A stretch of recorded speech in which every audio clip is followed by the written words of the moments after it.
Bien, voy a iniciar con el llamado a lista. Por favor, como siempre, atentos a cuando los llame. Alfonso Riaño, perdón. Presente. Buitrago Vega, Presente. Calderón Zabaleta, Presente. Camacho Vargas, Presente. Cardona Vega, Cardona Vega.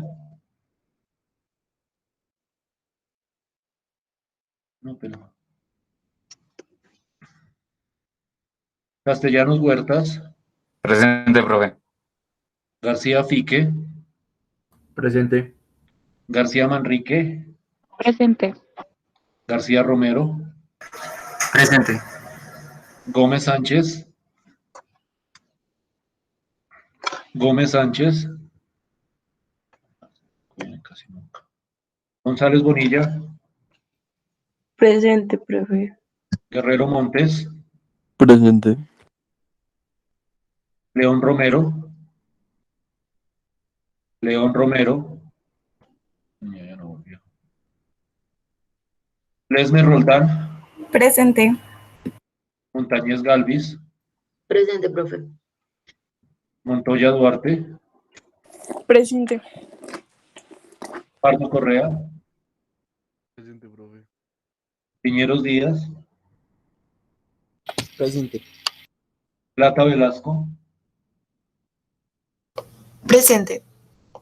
Porras Castillo, Presente. Pozo Cristancho,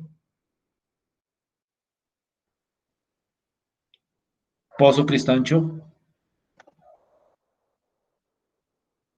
¿dónde está? Prieto Gómez,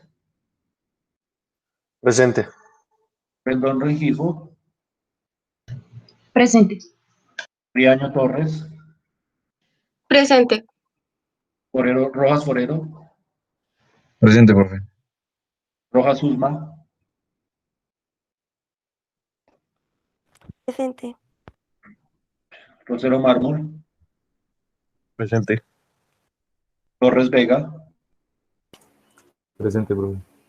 Vega Moreno, Presente. Zamora Heredia. Presente, profe.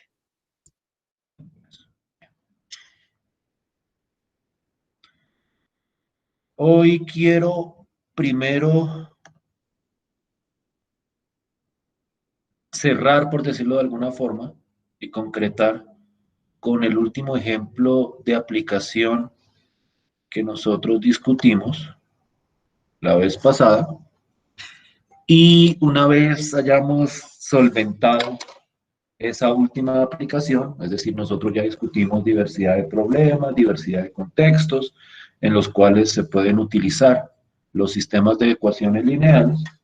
Una vez dejemos como concretadas las ideas de este problema,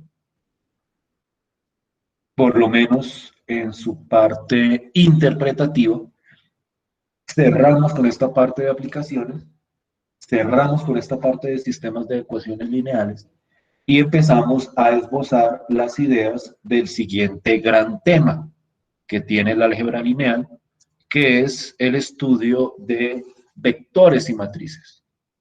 Y entonces damos cierre a los sistemas de ecuaciones lineales, damos cierre a esas ideas aplicativas y empezamos a estudiar la sesión anterior y empezamos a trabajar con matrices. Entonces quisiera, permítanme un segundito por favor, recordar la idea. Para eso voy a, fundamentalmente,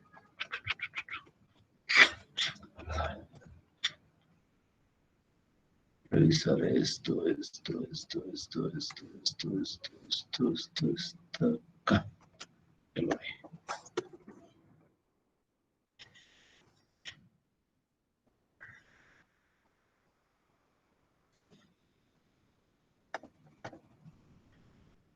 Y ustedes me dirán o me corregirán si de repente no lo hemos visto.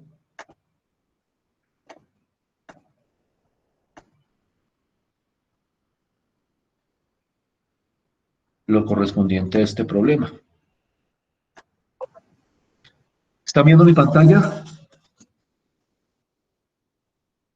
Sí, señor. Sí, señor. ¿Sí hablamos nosotros de este problema la vez anterior? ¿O no? Sí, profe. O sea, dejamos planteadas las ecuaciones. Listo. O sea, ya avanzamos hasta el planteamiento de las ecuaciones.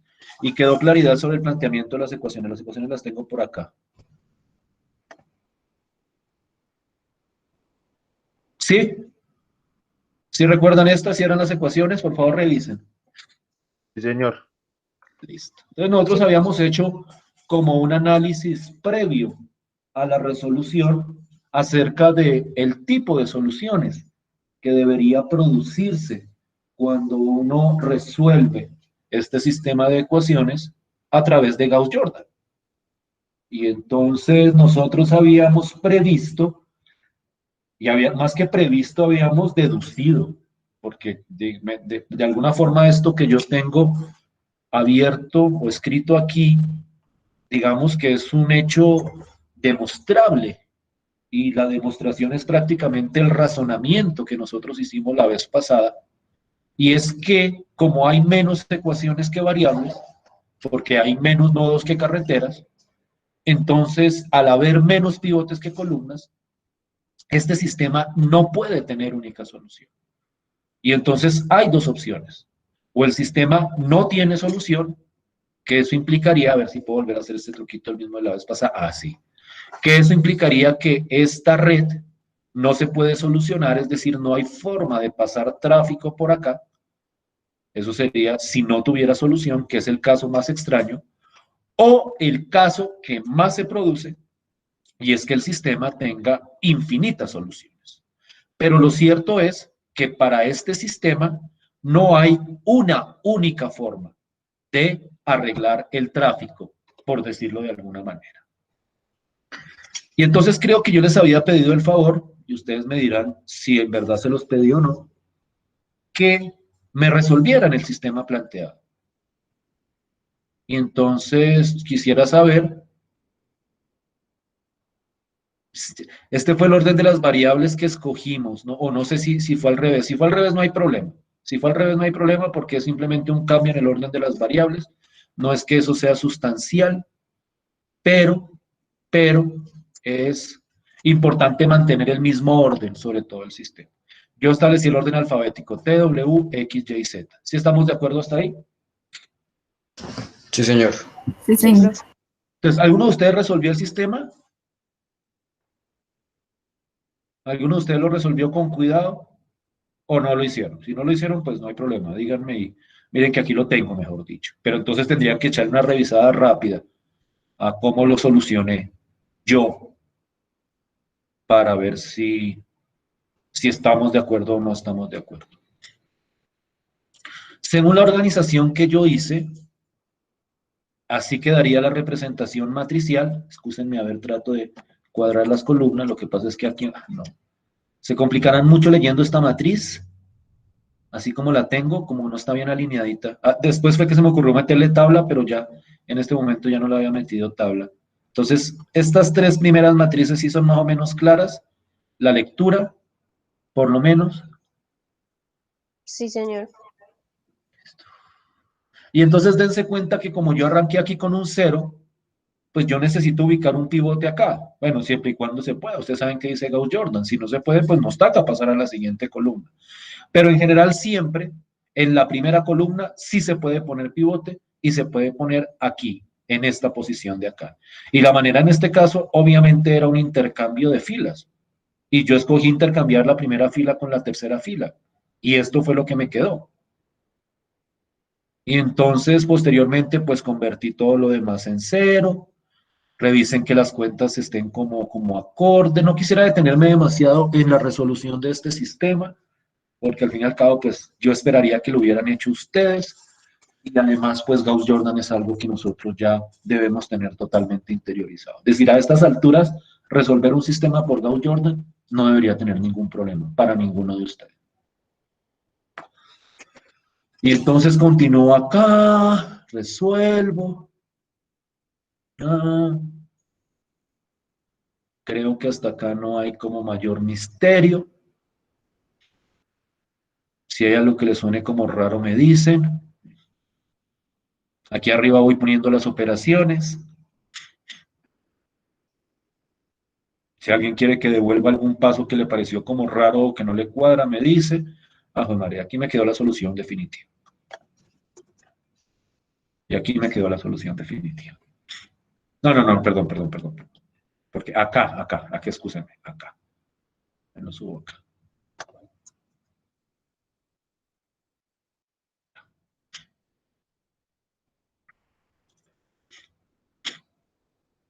Es decir, ¿ustedes me creen que esta es la solución? ¿O quieren ver en detalle las cuentas? Profe, Dime, pues yo lo intenté hacer y me dio igualito. igualito, Revisando y sí me quedó igual. A mí igual. también me quedó igual. Listo, maravilloso, eso me tranquiliza. Es decir, miren, yo quiero ser muy claro, y creo que eso ya lo había dicho, pero lo voy a enfatizar una última vez, porque hoy prácticamente dejamos de hablar de Gauss-Jordan hasta el examen final. Y es que ustedes pueden escoger la estrategia que quieran. Yo les he dicho a ustedes muchas veces que ustedes, por ejemplo, aquí en vez de cambiar la fila 1 con la 3, podrían haber cambiado la fila 1 con la 4, y eso era una estrategia válida. O podrían haber utilizado otro tipo de operaciones siempre y cuando fueran elementales, pero lo que sí es cierto es que hagan lo que hagan, aquí al final les tiene que dar exactamente lo mismo. Háganlo de una forma o háganlo de otra. Esta es la solución. Este es el sistema escalonado reducido. Y los sistemas escalonados reducidos son únicos en un sistema de ecuaciones lineales. Es decir, solo hay un sistema escalonado reducido al cual se puede llegar. Y en este caso es este de acá. Profe, Dime, a mí lo único diferente es que en la respuesta de X me dio 400 menos Y. No más Y. o sea, aquí no te dio -1. No, me dio 1. No, sí, o sea, ahí me dio -1. Por Y al eso pasar, 400 menos Y. por eso, pero es que este toca pasarlo al otro lado, ¿no? Porque es que como uno lo que hace es despejar, entonces aquí queda Y, No, es que perdón, no ahí es X menos Y igual a 400. por eso. Y Ah, cuando pasas el menos Y al otro lado no te da sí, Y positivo. sí. Por favor, revisen eso. Por favor, revisen eso. O sea, páganlo con, digamos que con calma. Es decir, miren, créanme, porque esto yo lo resolví, digamos que con el mayor detalle, que esta es la solución, por lo menos créanme ese aspecto, y si quieren entremos a discutir esto, que puse aquí abajo. Pero créanme si quieren, créanme por favor, como para agilizar, aunque igual pues alguien puede decir, no, yo quiero ver las operaciones en detalle y las podemos ver, aquí arriba están. Pero por el momento créanme que esto está bien, que este Gauss-Jordan me quedó bien. Y miren lo que hice. Quiero que miren cuidadosamente lo que hice. ¿Qué es lo que uno hace cuando hay infinitas soluciones? Porque claramente acá hay infinitas soluciones. Yo creo que eso no está abierto a discusión ya. Porque ustedes ven, o sea, la única forma en que no hubiera solución es que, por ejemplo, aquí hubiera dado un 10. Entonces tengo una fila de ceros igualada a 10. Pero como eso no pasó, como no hay inconsistencias, entonces, y como no todas no todas las columnas tienen, ¿cómo se dice? Pivote, perdón. Entonces, rápidamente nosotros vemos que esto tiene infinita solución. Y cuando tiene infinita solución, el truco, la técnica o lo que se hace a continuación es este despeje de las variables que tienen pivote en términos de las variables que no tienen pivote. Y ustedes se dan cuenta que aquí hay dos variables que no tienen pivote, Y y Z. ¿Sí estamos de acuerdo con el despeje entonces que puse acá? Sí, Sí, señor. señor. Listo. Entonces digamos que hasta ahí yo esperaría que no hubiera problema a estas alturas. Ahora, ¿cómo interpreta uno? Y entonces me voy a devolver a la red. ¿Cómo interpreta uno esto de acá, esto que tengo acá, ¿Cómo lo interpreto? Ah, ya. En términos de la red, en términos del problema, en el término contextual. Esto se interpreta como que yo tengo muchísimas formas de organizar el tráfico, infinitas formas de organizar el tráfico, pero esas infinitas formas dependen de estas dos variables, de las variables que no tienen pivote, de Y y de Z. Por decirlo de alguna forma, usted en Y y en Z puede meter lo que quiera, esto es libre, y la literatura comúnmente llama a esto variables libres, esto es libre, usted escoge qué quiere meter acá, pero una vez escoja el tráfico de acá, todo lo demás le queda completamente determinado. Es decir, y quiero que miren este ejemplo, supongamos que yo, por ejemplo, digo, ah, no, yo por Y voy a meter 100 y por Z voy a meter 200. Quise meterlo de esa forma. Porque Y y Z es mi elección, por decirlo de alguna manera. Pero una vez yo meto Y y Z, yo tengo que mirar, o yo tengo a partir de esto, que mirar cuánto meto en T, cuánto meto en W y cuánto meto en X. Y ustedes revisen las cuentas, y cuando yo meto 100 en Y y meto 200 en Z, estos son los valores de las variables. T vale 0, reemplazan aquí arriba, W vale 100 y X vale 500. ¿Sí es claro de dónde saqué estos tres datos a partir de estos dos? Sí, señor. ¿Todos de acuerdo hasta ahí? Sí, señor. Entonces, ¿qué interpretación damos? Entonces, miren, y aquí vamos a ver algo interesante, y precisamente por eso yo quería entrar a estudiar eso en detalle con la solución ya hecha. Miren lo que pasa. Miren que aquí T me da 0, o sea, si meto, siempre y cuando, si meto 100 acá y 200 acá, aquí T me da 0. Es decir, que por aquí no puedo meter tráfico. Si hago con esta escogencia, ¿no? Si hubiera escogido otro Y y otro Z, pues otro gallo cantaría. Pero si meto Y 100 y Z 200, esta no se le puede meter tráfico. Es decir, es como si me dijeran, ah, si le va a meter 100 por acá y 200 por acá, tiene que cerrarme esta carretera, porque por aquí no puede pasar tráfico. Eso se interpreta como T igual a 0, que por aquí no puedo meter un carro, porque si no estaría alterando las condiciones de la red. Por otro lado, por W puedo mandar 100 y por X puedo mandar 500. Puedo mandar 500 carros. Y entonces, miren cuál es la idea.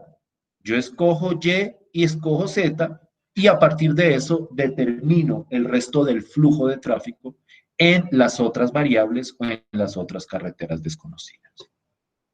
¿Sí me estoy haciendo entender hasta ahí? ¿Sí estoy siendo claro hasta ahí?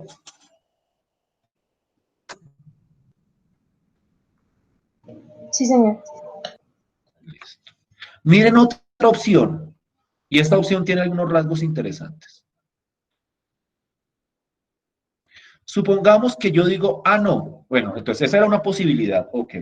Pero supongamos que yo digo, no, yo le quiero meter 100 por y Z por 400. Pues como Y y Z son libres, pues yo puedo meter Y puedo meter Z. Y aquí es donde entra esa parte contextual que yo siempre les menciono, que yo siempre les insisto en tener en cuenta, que no es parte del álgebra lineal, que es parte del entendimiento del contexto del problema. Y cuando ustedes se enfrenten a problemas aplicados en sus propios contextos profesionales, tienen que estar pendientes de ese contexto. Porque es que aquí pasa algo. Si yo le meto 100 acá y 400 acá, Gauss-Jordan me dice, T es igual a menos 200. Y entonces alguien dirá, no, pero es que menos 200 es un número negativo. Y en el contexto del problema, Nosotros no podemos tener flujos negativos. Es decir, alguien dirá, pero yo cómo voy a meter menos 200 carros. Yo cómo voy a meter menos 200 litros de agua si esto fuera un flujo de acueducto o un sistema de tuberías. Pero lo interesante es que estos números negativos tienen una interpretación en el contexto del problema. Y lo que le dicen a uno es, bueno, ok, este sistema tal y como está, no lo puedo solucionar porque menos 200 no lo puedo meter aquí, pero yo puedo interpretar eso, y miren cuidadosamente, y lo voy a poner aquí en mayúscula, que esos menos 200 significa que yo podría meter 200 siempre y cuando fueran en la dirección contraria a la establecida originalmente. Es decir, yo puedo decir, así como está, no puedo meter menos 200. Pero me dice, pues seamos propositivos, y esta respuesta me dice que yo puedo meterle 200 acá, pero en la dirección contraria. Es decir, ya no con la flechita hacia la derecha, como la ven, sino con la flechita hacia la izquierda. Entonces, miren cómo en este contexto, a diferencia de los peces, a diferencia de todo, de esos problemas de plata, yo que lo hice aquí. A diferencia de esos problemas aplicados, aquí los números negativos sí tienen un sentido. Los números negativos representan flujos en direcciones contrarias a las direcciones originalmente establecidas. Yo siempre hago aquí ¿cómo se llama? Una estratificación entre el tipo de profesional. Yo digo un profesional bueno, pero digamos que poco propositivo, ve esto y dice, no, pues por T no podemos meter nada, porque es que T me dio negativo y entonces pues obviamente yo no puedo meter carros negativos, entonces pues ya, significa que no meto 100 ni 400 porque entonces el sistema no me va a funcionar. Eso diría un empleado correcto, un profesional correcto, honesto, claro está, pero pues con poca iniciativa, porque su respuesta es no, pues no podemos meter 100 y 400. En cambio, un profesional propositivo dice, bueno, sí, es verdad, no podemos meter menos 200 acá, pero si le cambiáramos la dirección, en este caso, que cambiar el sentido de una calle, pues digamos que no es tan complejo, o sea, pues obviamente es algo de cuidado, si no habla en el contexto real, pero no es así como, uy, Dios mío, me toca cambiar todo y me toca cambiar todas las calles y me toca reconstruir el sistema de tráfico de la ciudad, sino un profesional propositivo les diría, miren, pues si ustedes en este caso me le cambian el sentido a esta calle, ya, por aquí puedo meter 200, por aquí puedo meter 300 y por aquí puedo meter 500. Y eso es lo bonito de esta aplicación, que me permite o que me da criterios para modificar las condiciones del problema. No es como los peces que los únicos peces que puedo alimentar son estos, si meto estos y estos, y no hay nada que pueda hacer. Yo no puedo, por decirlo de alguna forma, meter peces negativos, eso es claro, pero acá el número negativo en los problemas de redes sí tiene una interpretación sobre una mejora o sobre una modificación de las condiciones originales del problema. Entonces, por eso es que esta aplicación es como tan interesante, porque realmente permite reconfigurar. Yo creería y esperaría que el tráfico en esta ciudad se manejara bajo un sistema de ecuaciones lineales. Yo esperaría que así fuera. Y yo creería bajo esa hipótesis que cuando proponen un cambio de sentido de una calle, es basado en argumentos matemáticos y numéricos, como los que estoy mostrando. Porque es que esa es la forma de reconfigurar los sistemas cuando uno analiza estos problemas como redes de flujo, como sistemas de ecuaciones lineales. ¿Sí me estoy haciendo entender hasta ahí? ¿Sí estoy siendo claro con esa idea? Sí, señor. Alguien me dirá, bueno, pero lo que sí es cierto es que fraccionarios no podemos, o sea, números positivos aceptamos.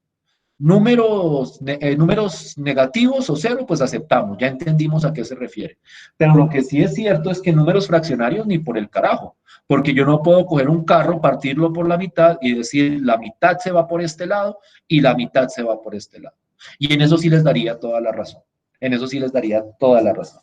Es decir, fraccionarios o resultados fraccionarios, el contexto del problema impide que los tengamos. Si se tratara de flujo vehicular. Pero si uno piensa, por ejemplo, en un flujo de acueducto, es decir, que esto fueran tuberías, y esto fueran intersecciones entre las tuberías, y estos fueran flujos en litros, por decirlo de alguna forma, ahí los fraccionarios no tienen ningún problema, porque yo sí puedo desviar medio litro por acá, 3/4 de litro por acá, 2/5 de litro por acá. Entonces, también depende del contexto. Si esto es vehicular, como se planteó, pues claro, yo no puedo partir carros en los nodos para empezar a mandar pedacitos de carro. O bueno, podría hacerlo, pero sería, yo diría que casi criminal. Pero si este flujo fuera flujo de alguna sustancia o de algo que se pudiera dividir efectivamente, agua, electricidad, ahí sí nosotros podríamos hacer ahí sí tendría solución si diera fraccionario. ¿Sí es clara esa idea? ¿Sí es claro eso que estoy mencionando ahí?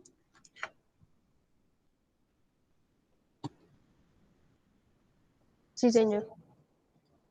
Y miren, esto último de lo que estoy hablando no es álgebra lineal. Álgebra lineal es todo esto de Gauss-Jordan, esto de acá, e incluso digamos que álgebra lineal es reemplazar para obtener esta solución, porque al fin y al cabo es una cuestión matemática. Pero ya esa interpretación que les doy, eso ya no es álgebra lineal. Y el hecho de que a veces pueda ser fraccionario y a veces no, eso no es álgebra lineal. Eso es la interpretación del contexto del problema efectivo que se está planteando. ¿Estamos bien? ¿Dudas hasta ahí? ¿Inquietudes hasta ahí?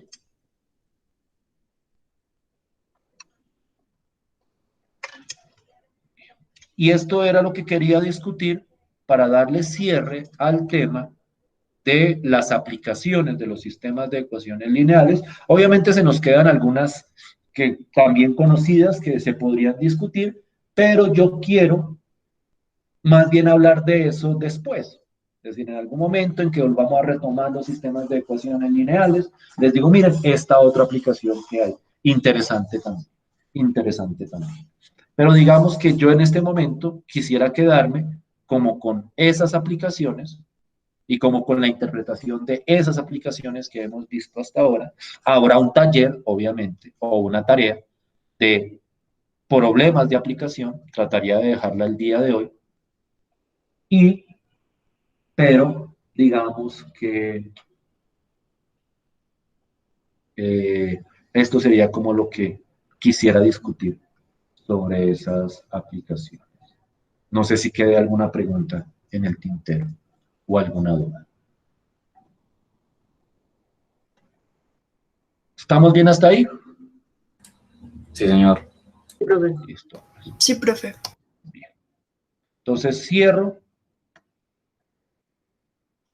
este pedazo. Sí, guardémoslo. Ponemos este pedacito. Y dime, perdón. ¿Me dijiste algo?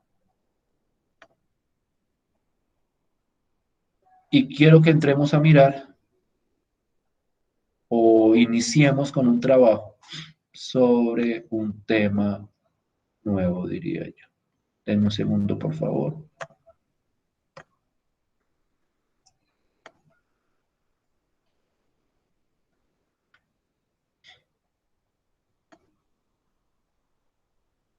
Pero antes de empezar con esa introducción o con ese nuevo tema, yo quisiera establecer como una motivación, por decirlo de alguna forma. Es decir, a mí siempre me gusta, y en esto yo trato de ser como constante, que ustedes le vean el por qué ustedes, unos profesionales o unos futuros profesionales de ingeniería, tienen la necesidad de ver lo que se está viendo en esta asignatura y en las otras asignaturas de matemáticas. Es decir, a mí no me gusta esa idea o esa percepción que le escuché alguna vez a un estudiante, que es que nosotros vemos matemáticas es por cultura general, porque es que un ingeniero tiene que saber matemáticas porque sí, pero que realmente las matemáticas no tienen ninguna importancia práctica para la profesión. Eso no es cierto, eso no es cierto. Y ustedes se acaban de dar cuenta con esto de los sistemas de ecuaciones lineales que estábamos discutiendo y las aplicaciones, que sí hay, por decirlo de alguna forma, conexiones entre la teoría que se está discutiendo acá y lo que ustedes van a ver en sus profesiones, en las materias más avanzadas, en las materias propias de su carrera, por decirlo de alguna forma. Alguien de ustedes dirá, no, pero pues, o sea, nosotros no somos ni agentes de tránsito para determinar el tráfico, ni nosotros somos dueños de un zoológico para meterle comida a unos peces, ni nosotros, que era lo otro, éramos inversionistas en acciones. Sí, en eso tienen toda la razón. Pero es que ustedes miran la estructura de esos problemas y ustedes ven una estructura que se puede reproducir en cualquier campo del conocimiento. Y entonces ustedes van a enfrentarse posteriormente a problemas de su profesión que van a requerir el uso de estas herramientas que yo les estoy mostrando. Entonces, yo esperaría que ustedes me creyeran cuando yo les digo, este curso no es por cultura general. Este curso no es porque es que toca ver matemáticas en ingeniería porque toca ver matemáticas en ingeniería. No. Esto es porque hay problemas de las ingenierías que requieren la teoría del álgebra lineal. Hago esta, no sé cómo decirlo, esta introducción, porque es que lo que vamos a empezar a discutir hoy se va a ver muy teórico, se va a ver muy teórico. De hecho, la clase o la sesión de hoy casi que totalmente es charla y ejemplo. Es teoría y ejemplo, por decirlo de alguna forma. Es decir, hoy no vamos a ver como muchas cuestiones operativas, eso lo dejamos para después, y mucho menos todavía vamos a ver cuestiones aplicativas de este tema que vamos a entrar a discutir hoy. Pero, créanme nuevamente, esto que vamos a empezar a discutir hoy tiene profundas aplicaciones e implicaciones en problemas que pueden estar relacionados o que van a estar relacionados con sus respectivos campos del conocimiento. Nosotros hasta el momento hemos visto a las matrices como herramientas, por decirlo de alguna forma, como herramientas de presentación, para ser más precisos. Es decir, nosotros hasta el momento lo que hicimos con las matrices fue coger el sistema y representarlo en forma de matriz. Y sobre la representación en forma de matriz es que hicimos el trabajo de Gauss-Jordan. Alguien podría preguntarse, ¿era necesario representarlo en matriz? Yo no podría haber hecho Gauss-Jordan sin necesidad de la representación matricial. Digamos que sí, digamos que sí. Digamos que ustedes podrían haber hecho Gauss-Jordan y toda la teoría sin necesidad de hacer representaciones matriciales. Ustedes podrían haber saltado directamente del sistema a aplicar esas operaciones elementales, a escalonar los sistemas, pero lo que yo sí creo que todos, o por lo menos la gran mayoría, vamos a estar de acuerdo, es que la representación matricial me da una manera más cómoda de hacer ese trabajo operativo.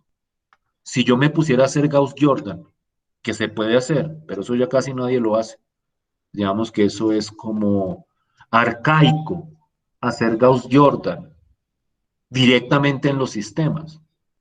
Eso es como el Goldman, por decirlo de alguna forma, o como el CD. En algún momento se habrá hecho, pero cuando llegó la representación matricial, todo se trabaja en representaciones matriciales. Pero sí se podría haber hecho Gauss-Jordan y todo esto que hicimos sin necesidad de haber tocado ni hablado de las matrices. Eso se podría haber hecho. Pero hubiera sido, y ustedes se lo pueden imaginar, y espero que me crean eso, hubiera sido muchísimo más enredado de visualizar el procedimiento. Porque metiéndonos ahí con esas variables y metiéndonos ahí con esos símbolos de igual, ustedes se me enriedan y entonces que es que aquí escribí X1, pero es que aquí me equivoqué y en vez de X1 puse X2, y eso estarlo mirando en cada operación elemental, eso puede ser un ejercicio muy tortuoso, por decirlo de alguna manera. Tortura que delimita o tortura que matiza el hecho de hacerlo con matrices, porque ahí solo nos metemos con números. Igual hay dificultades, claro está, pero digamos que es menos enredado. Mi punto es que aquí nosotros hemos utilizado las matrices como un elemento instrumental, como un instrumento, como una herramienta para solucionar sistemas de ecuaciones lineales. Pero lo interesante es que las matrices, no solo tienen, por decirlo de alguna forma, su vida laboral. No, las matrices no solo tienen una vida para representar sistemas de ecuaciones lineales. Las matrices tienen vida propia, una vida propia, independiente de los sistemas de ecuaciones lineales. Es decir, las matrices en sí, por sí mismas, sin necesidad de estar relacionados con un problema de sistemas de ecuaciones, con un problema de redes, con cualquier otra cosa, con Gauss-Jordan, sin necesidad de eso, ellos tienen su propia teoría.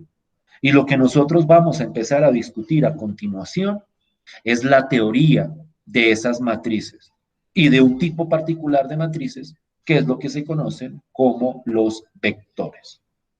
Y entonces nosotros hoy vamos a hablar en un contexto teórico, alejados totalmente de los sistemas de ecuaciones lineales. Volveremos a ellos posiblemente, eso sí, pero por el momento no vamos a hablar de sistemas de ecuaciones lineales, no vamos a hablar de operaciones elementales, no vamos a hablar de Gauss-Jordan, vamos a hablar de las matrices en sí mismas.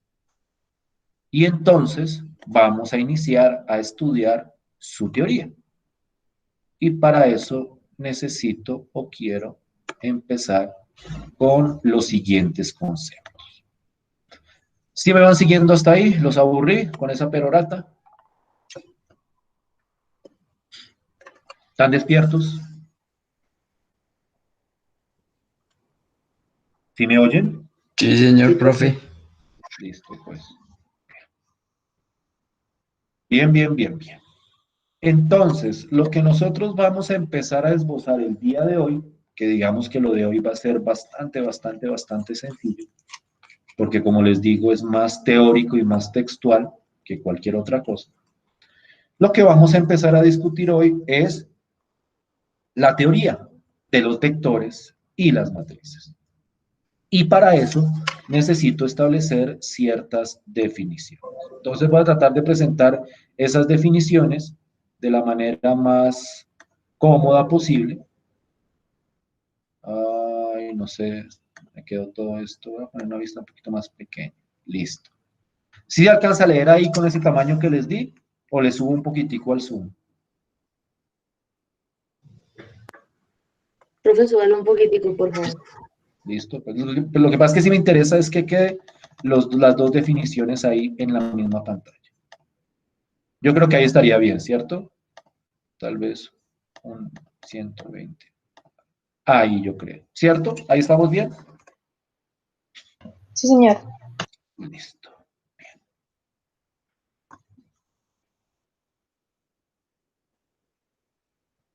Un concepto que es, digamos que, central y fundamental cuando uno va a hablar de matrices, es un concepto que en sí mismo representa un tipo particular de matriz.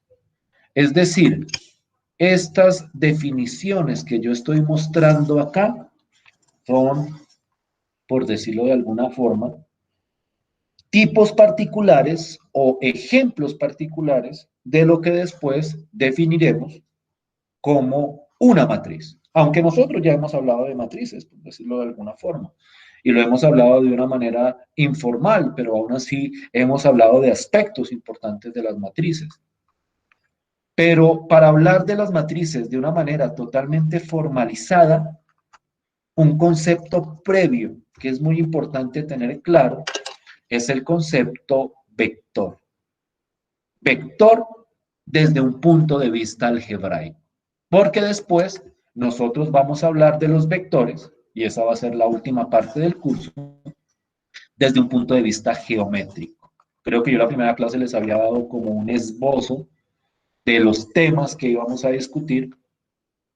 En el sílabus que se encuentra ahorita en la plataforma, se muestra de una manera un poquitico más detallada, pero nosotros habíamos hablado de hacer al final un estudio de estos vectores que les estoy mostrando acá de una manera geométrica, para resolver problemas geométricos.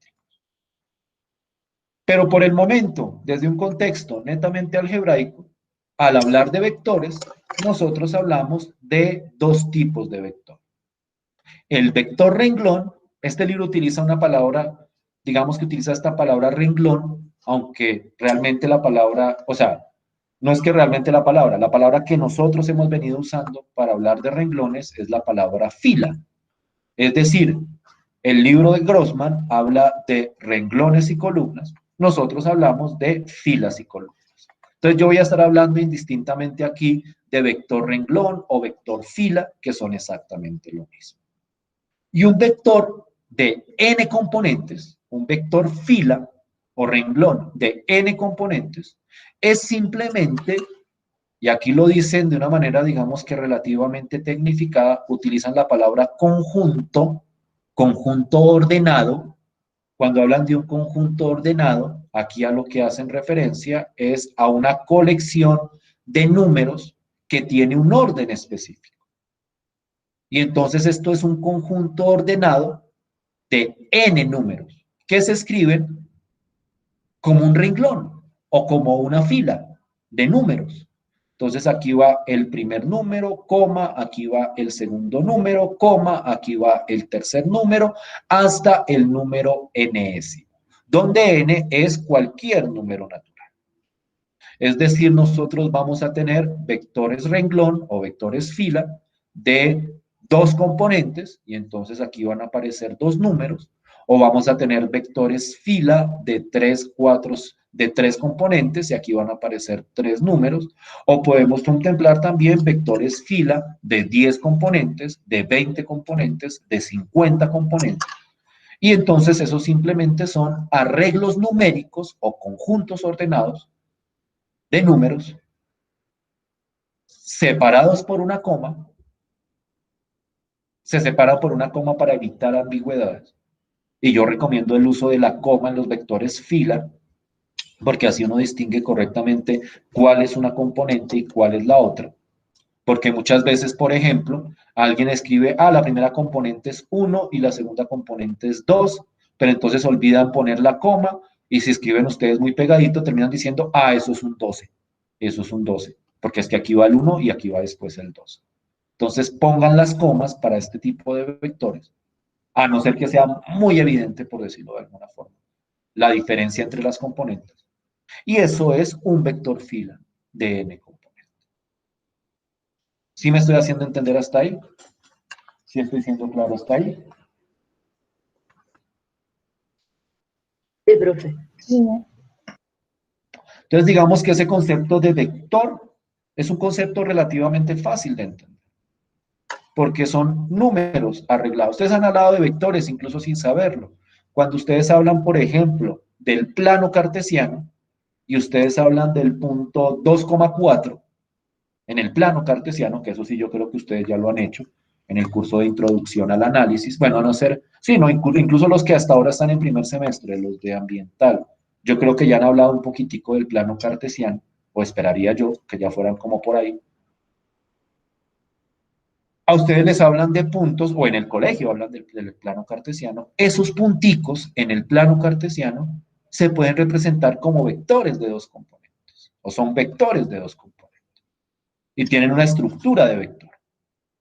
Y entonces, en ese sentido, digamos que esta idea es relativamente familiar. Y los vectores columna son también conjuntos ordenados, también de n números, es decir, hay vectores columnas de n componentes también. Lo que cambia es la presentación o la manera como se presentan esos números. En los vectores fila se presentan horizontalmente, en los vectores columna se representan verticalmente. Y entonces un vector columna es un arreglo de números ordenados, es decir, hay un primer número, hay un segundo número, importa el orden. Eso es muy importante que lo tengan claro. Cuando yo hablo de vectores, importa quién va de primero y quién va de segundo. Ahorita voy a tratar de ejemplificar esa idea. ¿Quién va de tercero? ¿Quién va de cuarto? Es decir, tiene un orden específico, el vector.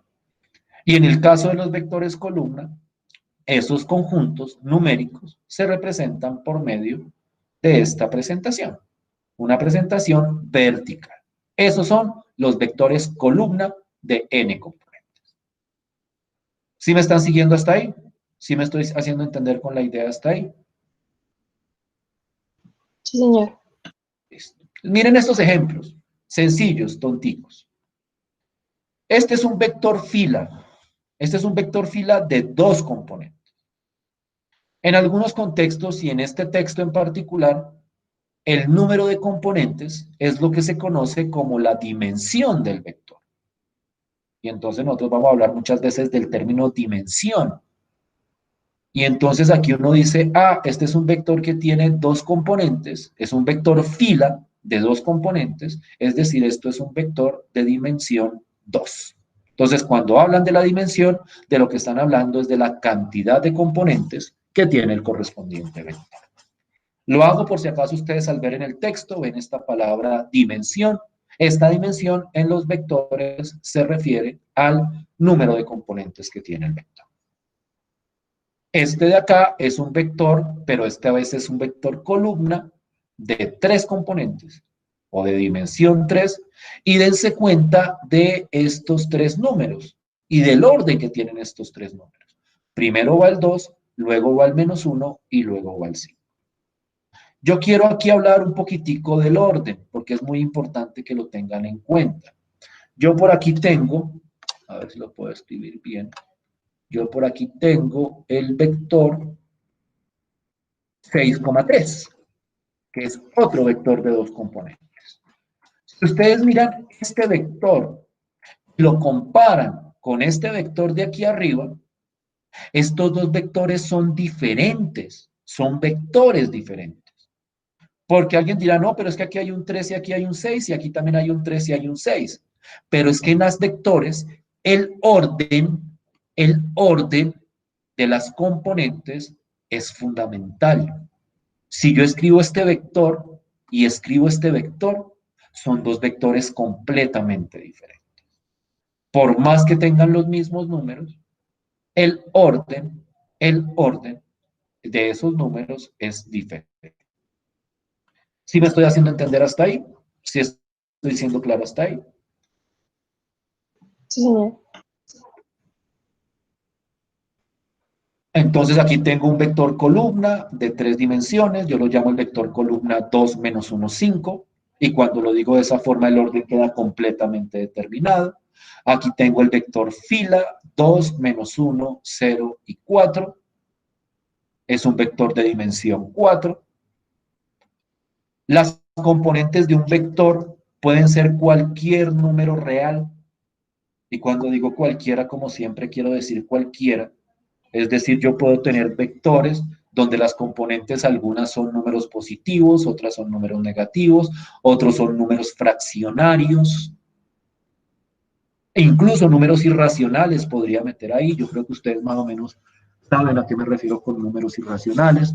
Yo podría coger un vector donde la primera componente fuera pi y la segunda componente fuera e, y seguiría siendo un vector. Los números de acá, las componentes, pueden ser cualquier número real que uno quiera.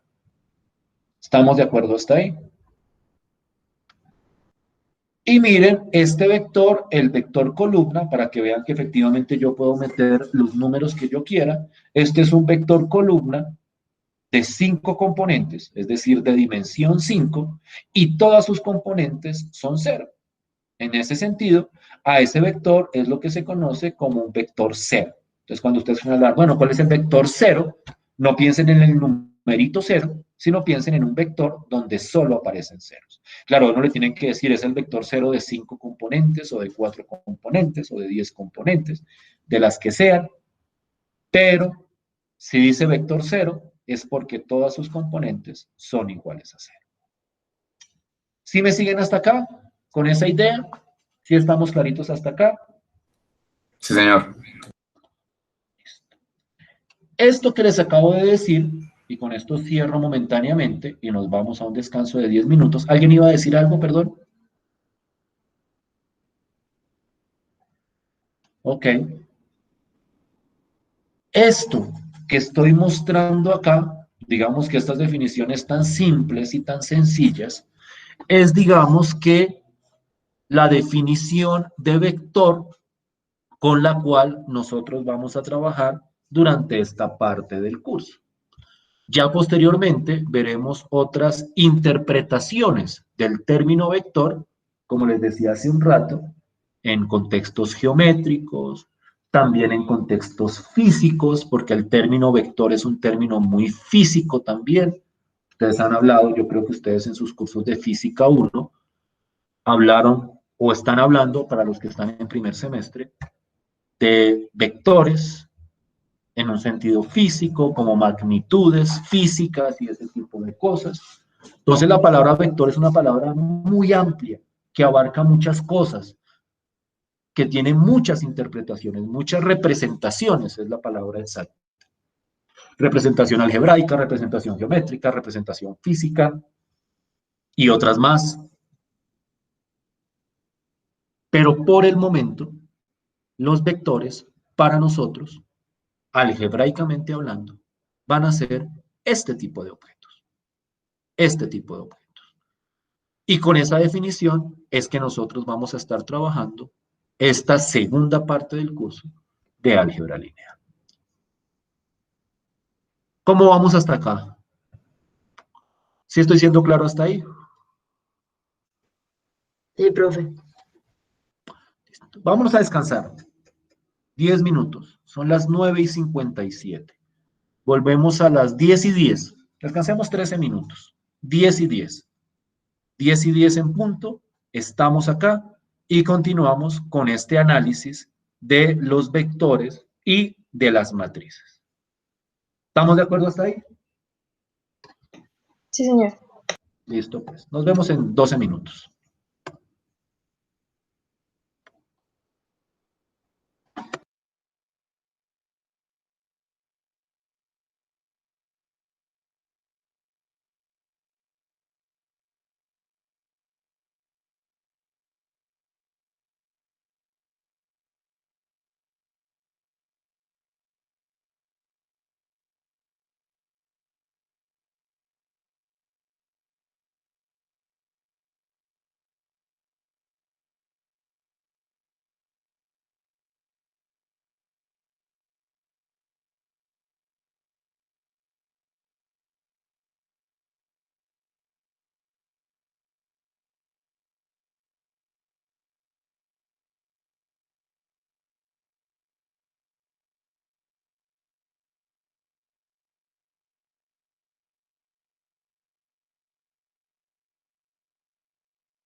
¿Me oyen?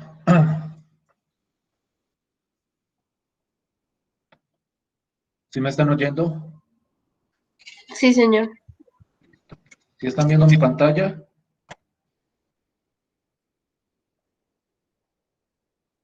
¿Todos? Sí, señor. Listo, pues.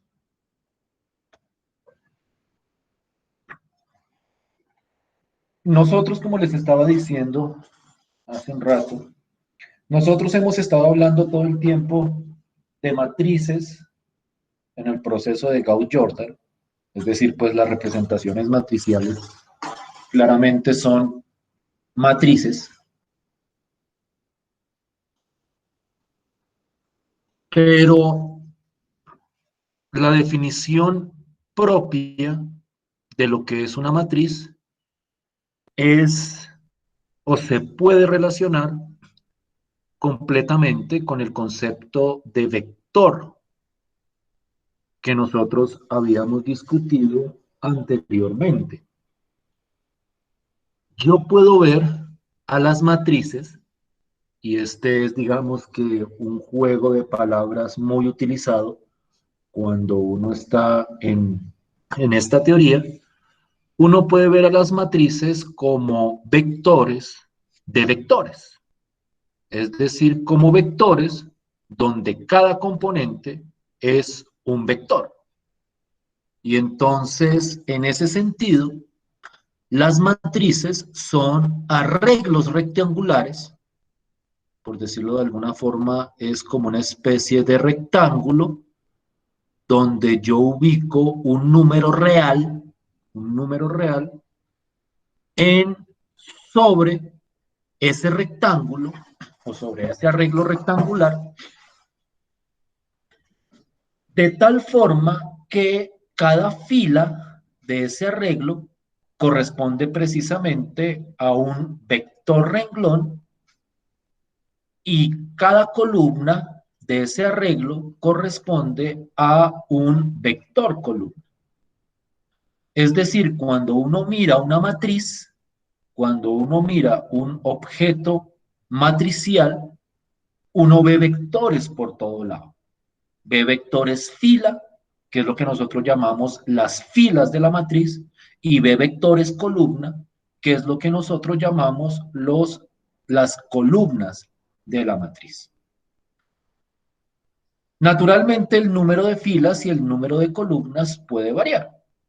Y entonces hay matrices con m filas y n columnas, donde no necesariamente el número de filas y el número de columnas tiene por qué ser igual. Es decir, nosotros podemos hablar de matrices con 3 filas y 2 columnas, o matrices de 6 filas y 10 columnas, o matrices con 4 filas y 4 columnas. Y en cualquiera de esos casos, siempre van a corresponder a un arreglo donde hay ciertos vectores fila y ciertos vectores columna. El número de filas y el número de columnas determina lo que llamamos el orden o la dimensión de la matriz, que es lo que se conoce como el número de filas, perdón, es lo que se simboliza como m por n. Entonces, cuando yo tengo, por ejemplo, una matriz con 2 filas y 3 columnas, yo digo que esa es una matriz de 2 por 3. Pero esto no es una operación algebraica. Es decir, no es que digan, 2 por 3 es 6, entonces la matriz es de orden 6. No, cuando ustedes hablan del orden de una matriz, ustedes dicen, es una matriz de orden tanto por tanto, y entonces el primer número representa el número de filas y el segundo número representa el número de columnas. La cantidad total de números que tiene que haber en la matriz es m por n. Ahí sí, la operación numérica. Aquí lo ponen mn.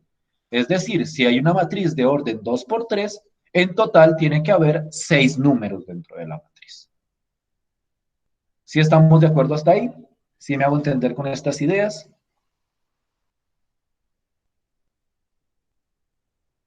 ¿Preguntas hasta ahí? Por el momento estoy hablando en lo abstracto, en lo abstracto. Ya entramos a ejemplificar y sobre los ejemplos todo esto se clarifica. Pero es muy importante que ustedes tengan claridad sobre el contexto.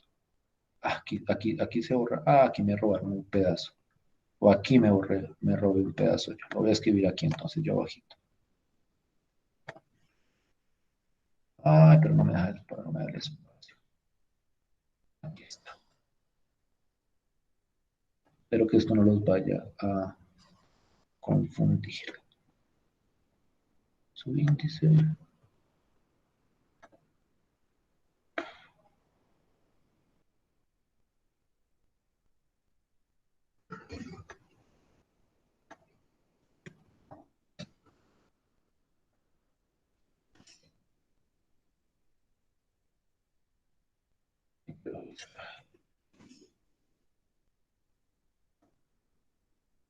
Listo.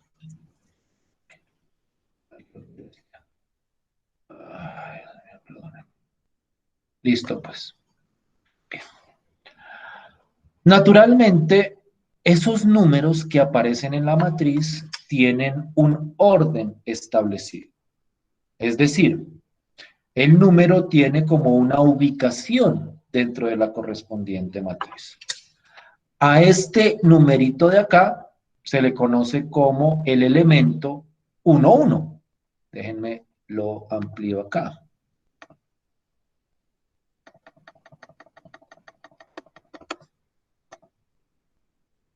El elemento 1, 1, porque es el elemento que está en la primera fila y en la primera columna. Dense cuenta que en esta notación, este subíndice representa la fila y la columna donde se encuentra el correspondiente número.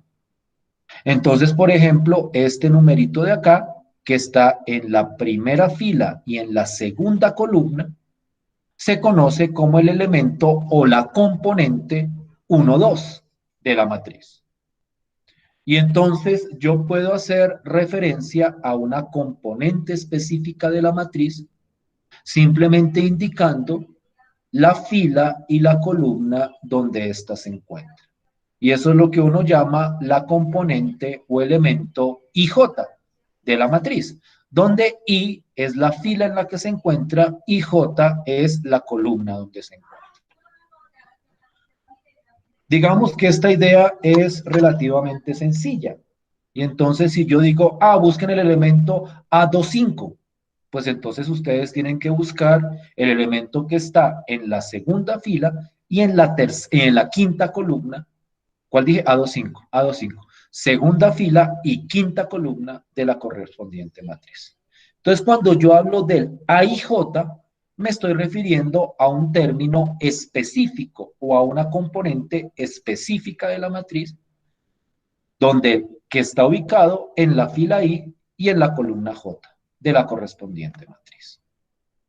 No sé si esto sea realmente claro. Yo siento que esto siempre se hace más claro cuando uno empieza a mirar ejemplitos. Entonces quiero que miremos estos ejemplitos. Esta de acá, por ejemplo, es una matriz que tiene 2 filas y 2 columnas. 2 filas y 2 columnas.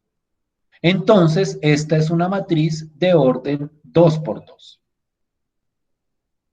Cuando una matriz, y esto voy a hablar un poquitico después, pero aquí el libro lo anuncia desde antes, cuando yo tengo que el número de filas es igual al número de columnas, yo digo que la matriz es una matriz cuadrada. Entonces, en este caso, esto como es una matriz de 2 filas y 2 columnas, es decir, que tiene el mismo número de filas que de columnas, yo digo que esta es una matriz cuadrada de orden 2 por 2. Miren cuidadosamente que sus filas son vectores. La primera fila es el vector 1,3, la segunda fila es el vector 4,2 y sus columnas son vectores columna.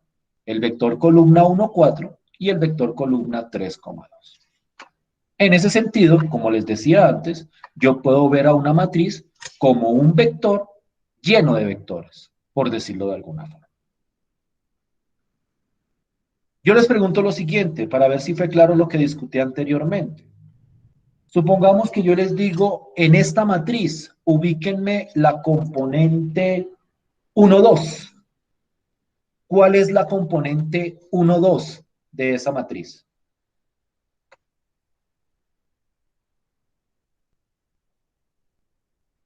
¿Tres? 3. 3. La componente 1, 2 es la componente que está en la primera fila y en la segunda columna. Entonces, en este caso, la componente 1, 2 o el A1, 2 sería igual a 3. A ver si lo puedo escribir aquí al ladito. ¿Será que me deja escribir aquí al ladito? No. Voy a dejarlo hecho por separado esto. Entonces voy a ponerlo aquí abajito. Aquí, de hecho, hacia otro ejemplo. El ejemplo y miren la simbología que yo utilizo. A1,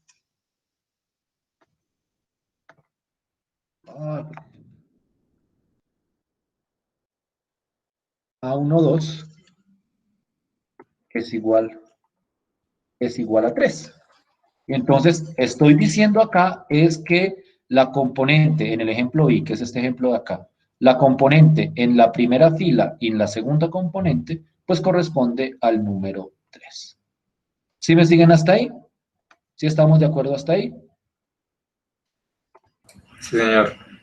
Entonces, para ver si es claro, en esta misma matriz, en el mismo ejemplo, ya lo vuelvo a poner, ¿cuál es la componente A2, 2? 2. 2. 2. La componente A2, 2 es 2. ¿Sí me siguen hasta ahí? ¿Sí estamos de acuerdo hasta ahí? ¿Complicado?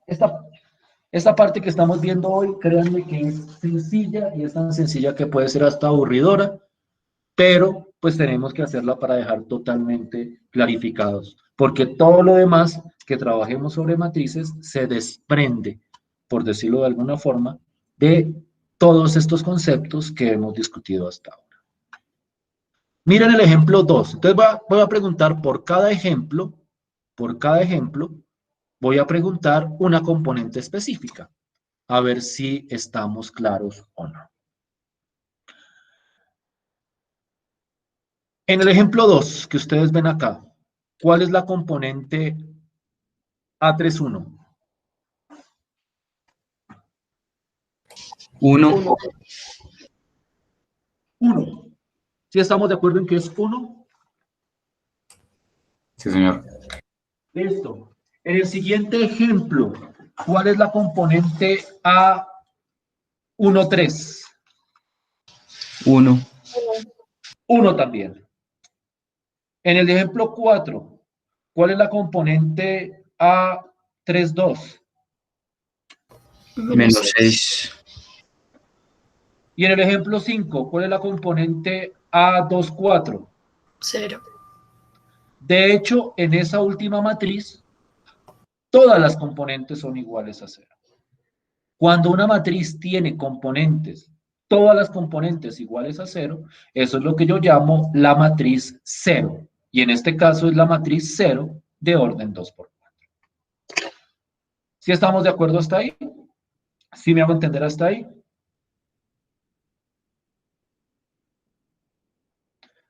Sí, Este es un señor. ejemplito de lo mismo. A ver si puedo. Como por clarificar eso, porque la ubicación de componentes comúnmente es un ejercicio importante. Entonces, miren esta matriz. Piden encontrar estas tres componentes. Y lo que muestran acá es esa idea. La componente A12 es 6. La componente A31, que es esta de acá, tercera fila, primera columna, es 7. Y la componente 22 es -3. ¿Sí estamos de acuerdo hasta ahí? ¿Sí me siguen hasta ahí? Sí, señor. Como les digo, esto de hoy es como sencillito. Listo. No sé si intento meterle un poquitico más de tamaño a esto.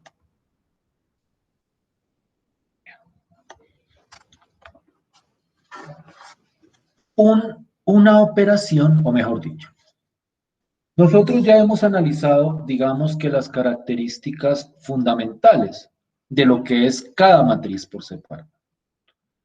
A continuación vamos a tratar de relacionar matrices entre sí y la vamos a relacionar a través de operaciones. Y hoy vamos a hablar de algunas de las operaciones que uno puede establecer entre matrices. Y la primera operación, la más sencilla de todas, o una de las más sencillas de todas, es lo que se conoce como la suma de matrices.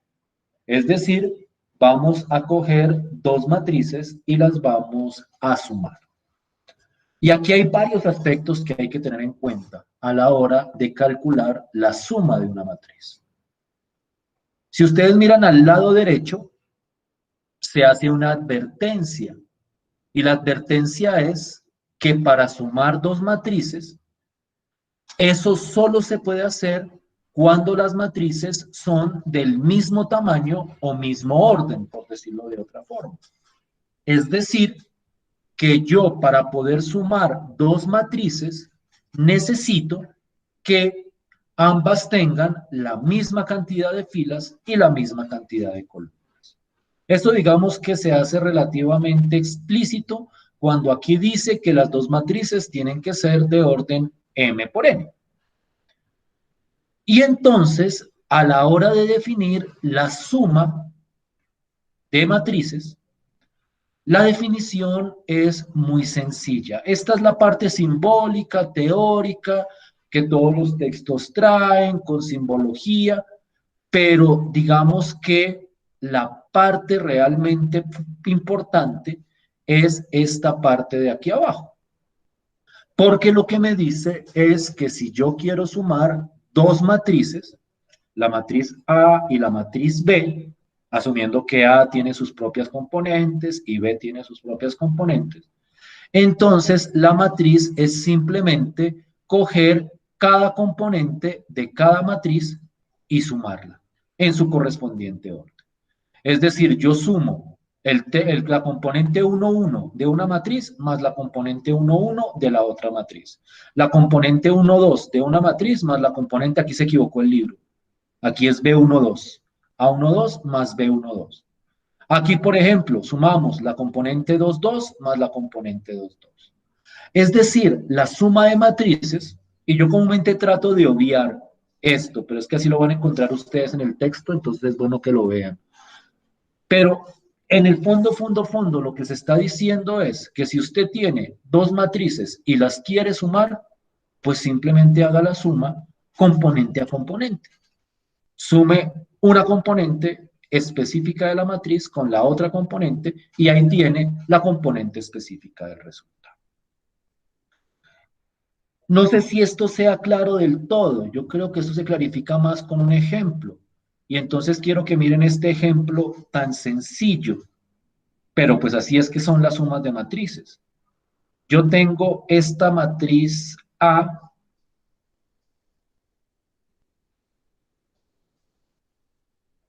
y tengo esta matriz B. Y yo quiero sumar las dos matrices. Y entonces lo que me dice la teoría que estaba exponiendo acá es que para sumar esas matrices, yo lo único que tengo que hacer es coger esta componente y sumarla con la correspondiente componente.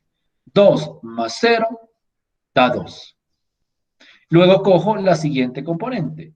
4 más 1 da 5. Menos 6 más 6 da 0.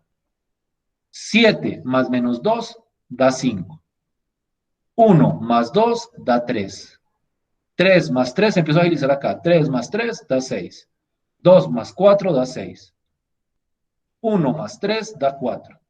Menos 4 más menos 2 da menos 6. 3 más 1 da 4.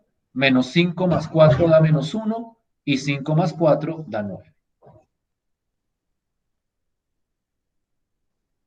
¿Sí estamos de acuerdo hasta ahí? ¿Sí me hago entender hasta ahí? Sí, profe. Sí, señor. Yo creo que no ahondo más en esto. A lo más, lo que quiero proponer es un ejercicio sencillito. A ver si si me estoy haciendo entender. Creo que aquí sé cómo meter matrices. Voy a coger una de estas.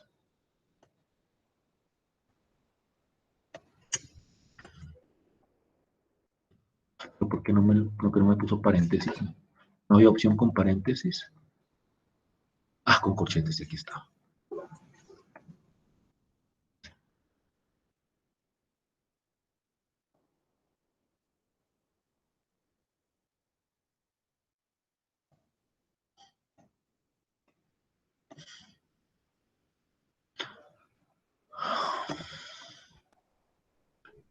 Con respecto a los corchetes, pues yo sí les digo que de eso hay, por decirlo de alguna forma, varias notaciones. A veces la notan con este paréntesis circular, a veces la notan con este paréntesis cuadrado. Eso sí, digamos, por decirlo de alguna forma, depende del libro en el que ustedes lo vean. Vamos a la cortica.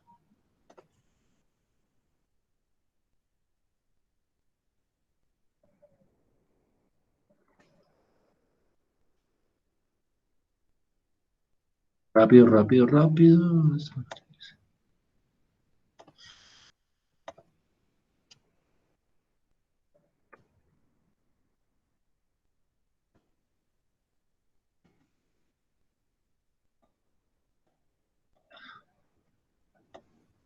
Listo.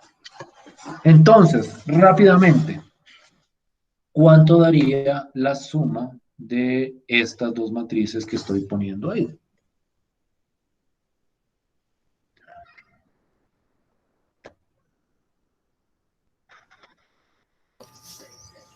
Menos 1, Menos 1, menos 3, Menos 3. menos 3. hay 5 y hay 4. Ah, bueno, hay 4 y hay 5. Comúnmente cuando uno va a leer matrices, si uno no va a hacer referencia específica a la componente, uno las lee de, como les decía, como hacíamos con los sistemas de ecuaciones lineales, de izquierda a derecha y de arriba hacia abajo. De izquierda a derecha, o sea, primero las filas, fila por fila, mejor dicho, arrancando desde la fila de arriba, de izquierda a derecha. Dense cuenta de la importancia de la ordenación ahí. Eso es algo muy importante para las matrices, el orden en que vengan los números. ¿Estamos bien hasta ahí? ¿Preguntas, dudas, inquietudes?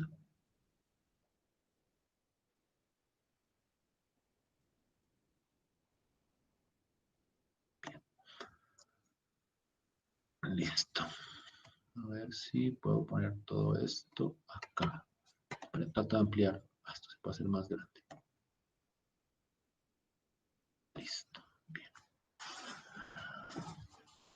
Cuando uno habla de vectores, siempre un concepto contrapuesto al concepto de vector es el concepto de escalar. En física especialmente se hace una distinción radical entre los dos conceptos, casi que es una dicotomía entre lo que es un vector y lo que es un escalar. De manera muy simplificada, los escalares son números. Es decir, cuando yo hablo de un escalar, a lo que estoy haciendo referencia es a un número real. Aquí dice complejos, pero es que este libro quiere hablar de números complejos y de números complejos no vamos a hablar. Entonces vamos a hablar exclusivamente de números reales. Entonces, un escalar, o cuando se habla de escalar en el contexto del álgebra lineal, a lo que se está haciendo referencia es a números. Los escalares son números, mientras que los vectores son esos arreglos que nosotros veíamos al principio, de varios números ordenados, separados por comas o por columnas, como fuera, pero los vectores eran eso y los escalares son simplemente números. En ese sentido, nosotros definimos lo que se conoce como la multiplicación de una matriz por un escalar, que esa es otra operación importante en el estudio de matriz. La multiplicación por escalar, la llaman otros textos a secas.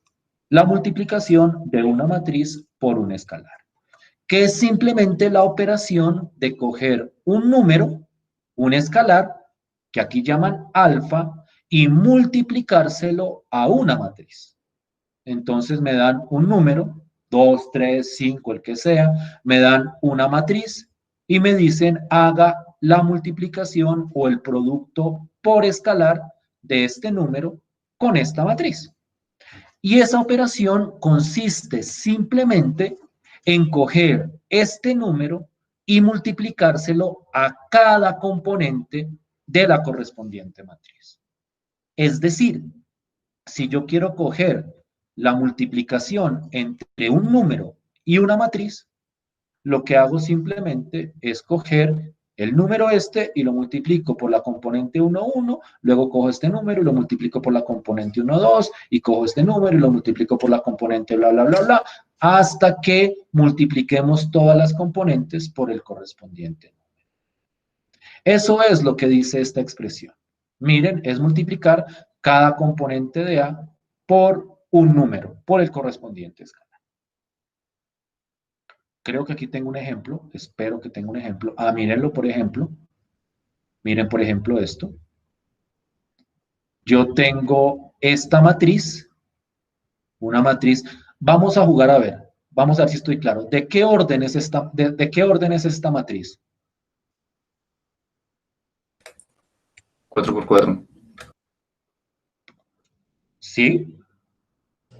De 3 por 4. 3 por 4. 3 por 4. Yo solo veo 3 filas. Esta fila de acá, esta fila de acá y esta fila de acá. Y tiene 4 columnas. Es una matriz de orden 3 por 4. Y yo voy a coger esta matriz y miren, voy a multiplicar 2 por esa matriz. Y miren que lo único que yo hago es coger cada una de las componentes de esta matriz y multiplicarla por el número 2. Y entonces en este caso esto es 2 menos 6, 8, 4. 6, 2, 8, 12, menos 4, 6, 10 y 14. Coger cada componente de esto y multiplicarla por 2. Aquí la están multiplicando por menos un tercio, es decir, un escalar puede ser cualquier número real, incluidos fraccionarios negativos, como el ejemplo de ahí.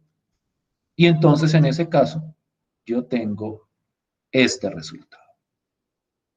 ¿Sí es claro de dónde sale este resultado que estoy señalando acá?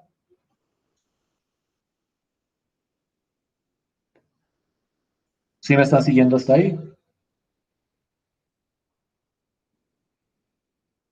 Sí, señor. Listo. Y la otra operación que conocemos, o bueno, la otra operación que proponen acá es 0 por A. Pero esa es la operación más sencilla de todas, porque pues 0 por A, pues simplemente escoger cada componente y multiplicarla por 0, pues que eso va a dar 0 en cada componente. Entonces, esto es 0 por A. Pero esta es la multiplicación por escalar de la correspondiente matriz. ¿Cómo vamos hasta ahí? ¿Sencillo? ¿Simplecito? ¿O alguien se me ha enredado hasta ahora?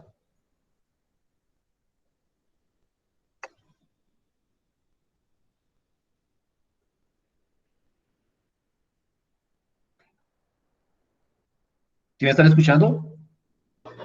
Sí, señor, profe. ¿Todo bien hasta ahí? Sí, señor. Listo. Sí, profe. Miren este ejemplito que les quiero dar acá. Miren esto. Miren esto que es una mezcla de todo lo que hemos hecho hasta ahora. Esto de acá es un vector. Esto es un vector columna. Es un vector columna de 4 componentes. Pero ese vector columna también se puede ver como una matriz. Si yo fuera a ver esto como una matriz, ¿cuál sería el orden de esta matriz? 4 por 1. Al revés, ¿no? No, tienes razón. 4 por 1, 4 por 1. Tiene 4 filas, mírenlas, aquí están, y tiene una columna. Es decir, dense cuenta que esos vectores que veíamos al principio no son más que en el fondo ejemplos particulares de matrices. Un vector columna, este vector columna es una matriz de orden 4 por 1. Y este otro vector columna también es una matriz 4 por 1. Y miren la operación que están pidiendo hacer. Están pidiendo coger 2 por la matriz A menos 3 por la matriz B. Alguien preguntará, pero ¿y este menos qué? Usted nos enseñó fue la suma, no la resta. Pues la resta es una suma al fin y al cabo y funciona bajo las mismas condiciones. Si yo quiero restar dos matrices, pues resto componente a componente. Entonces, esta operación que están proponiendo acá, pues simplemente es coger la matriz A o el vector A por 2 y sumarle menos 3, dense cuenta que la resta se convierte en una suma, aunque no era necesaria, menos 3 por los elementos de esta de acá. Y entonces esto queda 8, 12, 2, 6. Esta queda 6 menos 12, 9, 0.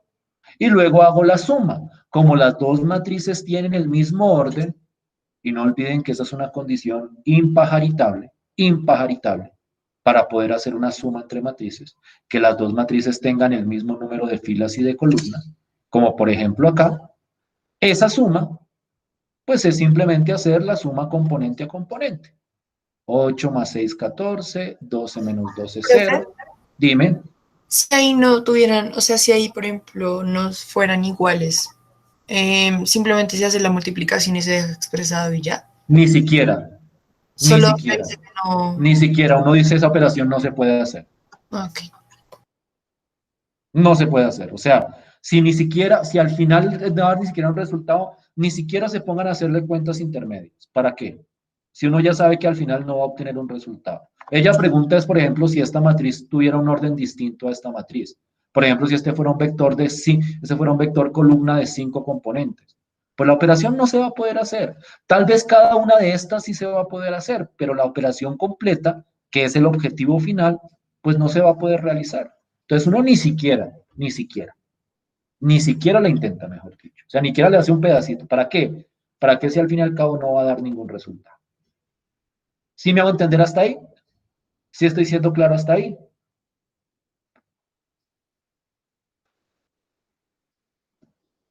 Sí, señor.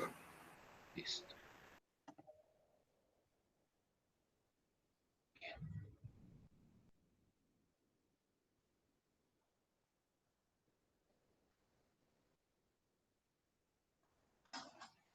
Permítame un segundo.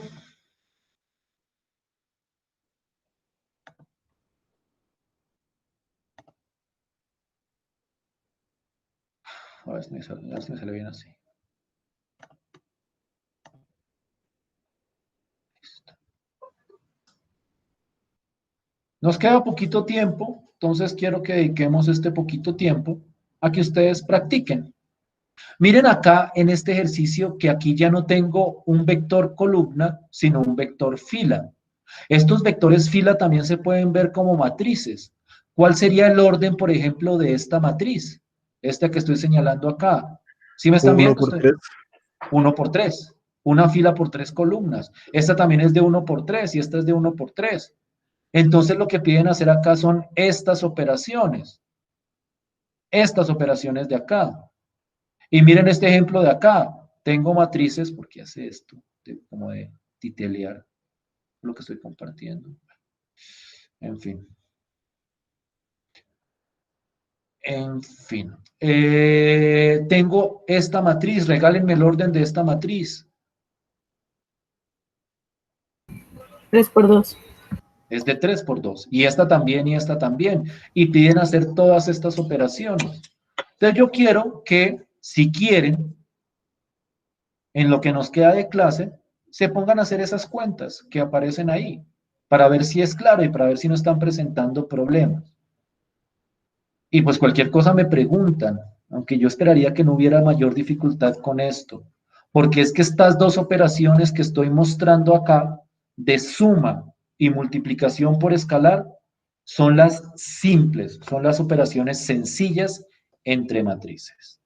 La próxima clase la próxima clase, nosotros vamos a hablar de una operación muy particular entre matrices, que esa sí es un poquitico, no diría yo enredada, pero sí es de un poquitico más de cuidado a la hora de realizarse, que es lo que se conoce como la multiplicación de matrices.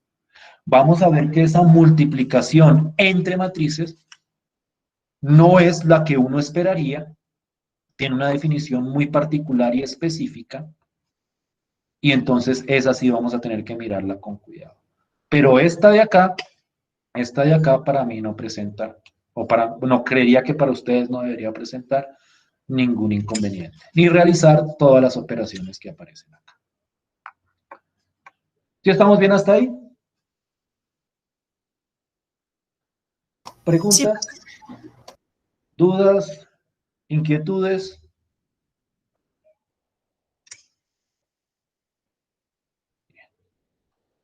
Listo. Entonces ahí los dejo. O hay mucho estante, ahí se quedan trabajando. Si no quieren trabajar en esto, pues entonces nos vemos la próxima clase. O si quieren tomarle foto y trabajarla más bien en su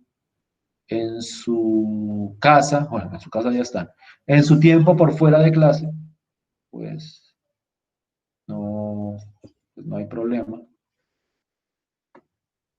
Pero pues sí me gustaría que miraran esos ejercicios con cuidado, con detalle. No son difíciles, pero sí es bueno hacerlos, por lo menos una vez. ¿Listo?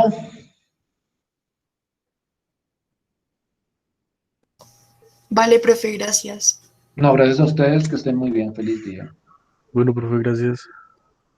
Profe, una pregunta, ¿solo es el primero, cierto? ¿O los dos? Los dos, o sea, Ah, los que son. O sea, pues es que todo esto no es para entregar tampoco. Les voy a dejar un taller para entregar, pero de aplicaciones, pero ese lo dejaré a más tardar la próxima clase. Pero digamos que para entrenarse, yo recomiendo que hagan estos y estos de aquí abajito. O sea, del 15 al 38. Del 15 al 38. ¿Listo?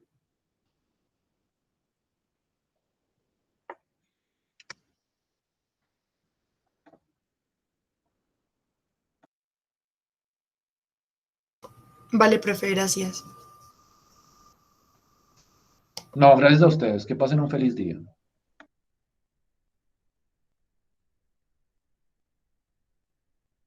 Gracias, profe.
gracias, profe. Que tenga buen día. Gracias a ti, que estés muy bien.